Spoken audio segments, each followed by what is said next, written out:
This fighter was built like a tank, but when the bell rang, he sighed. Just look at the worry still twisting in his gut, because across from him stood a buffet on legs, and it wasn't serving mercy.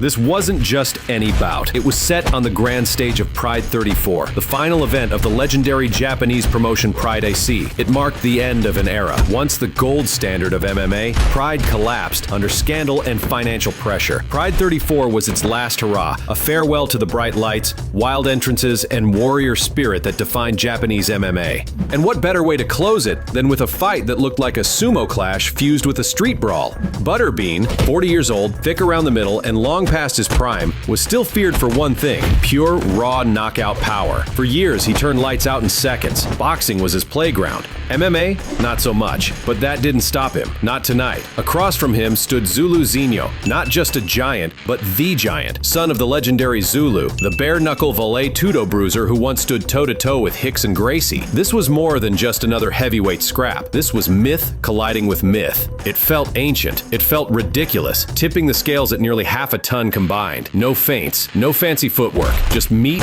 momentum, and mayhem. They had maybe a minute of gas each. Zulu got clipped early. His legs did a dance his father wouldn't be proud of, but he didn't fold. Instead, he muscled Butterbean to the mat, and for a moment, it looked like the big man from Alabama was cooked. But then came the twist no one saw coming. Butterbean swept him. A smooth, calculated reversal, like a man who'd spent more time on the mats than in the drive-thru. Top position, pressure. And then, out of nowhere, an Americana. Yes, that Butterbean, the Haymaker King, the man who once ended fights before the commentary even started. Now sinking in a submission with the patience of a seasoned grappler, Zulu Zinho thrashed beneath him, confused, overwhelmed, and slowly trapped by a man no one expected to be there. It wasn't the Butterbean fans remembered. This was a different version, a fighter who had no business still evolving, yet somehow did.